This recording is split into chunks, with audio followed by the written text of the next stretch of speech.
what is the importance? How do you create good sleep hygiene? Love it. Okay. So all your sleeping habits, understand, start in the night with what is called a sleep alarm. So I'm a big fan of not setting an alarm to wake up, but setting an alarm to go to bed. Okay, we have to turn everything ulta. We have to turn it on its head. We have to That's challenge all of interesting. society's norms, right? So Mhm. use an alarm to go to bed. Why? Because what this does is you can then say, okay, if I'm supposed to sleep at 11, by about 10:15, I should be getting ready for bed.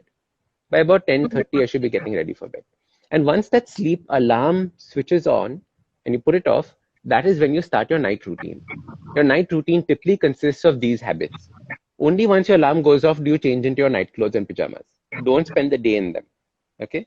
The second thing is you dim as many lights as you can, make your room and your house as dark as possible. All right. The third thing is get off Instagram, get off YouTube, get off your phone, get off your screens. Okay. Because that is again light coming into your eyes. That's again tricking your mind to thinking that it is daytime. We want Hmm. that out of our life. Okay. So even if you follow these three things, it starts making a big difference. Okay. What it's doing is it's just priming your body for bed.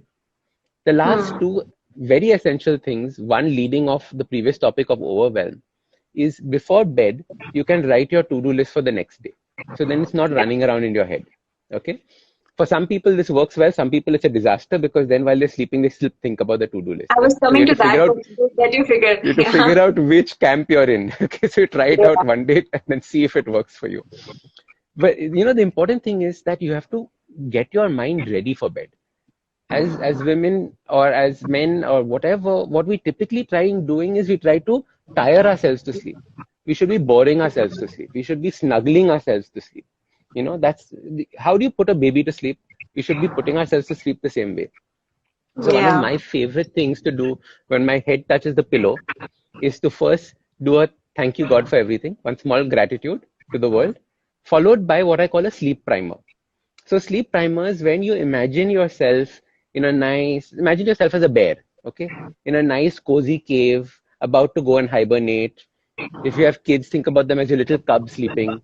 So what it's doing is giving that shanti to your mind before you go to bed. These sleep primers are beautiful. You can even prime it for a dream that you want to have. Start off the story and then go to bed. Otherwise, when we go to bed, we are thinking about, oh, I've not finished this, I've not finished this, I have to tell that person this, I have to send that to that person. And that's complete disaster. I So love the if you follow positive these, vibe that you created right now, and I'm almost thinking about my sleep. But I feel that these tricks has definitely helped me as well. But when we come to the practical life, okay, when hmm, I hmm, share these tips with women, some of the similar lines, what I get is that Nidhi, I spend the entire day serving my family, doing my work, and this time in the night is when I want to indulge in my, say, reading or yes. probably going to the social media, looking at some funny videos. Then what do you suggest in that case?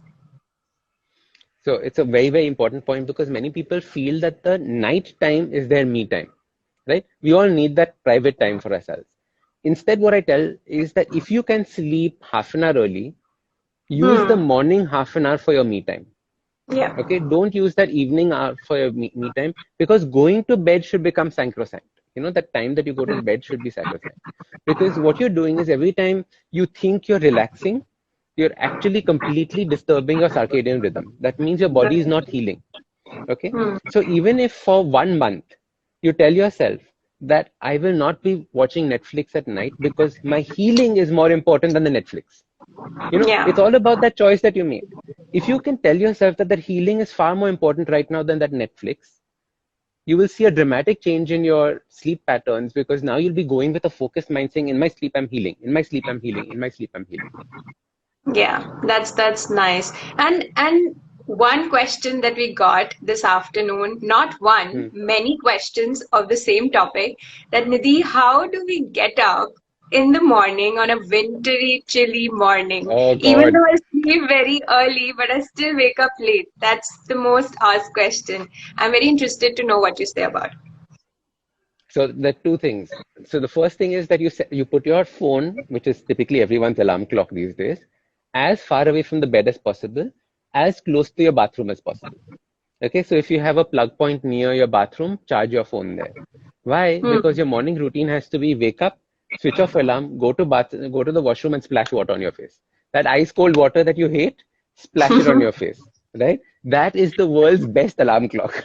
That cold water hitting your face, nothing's going to come close to it.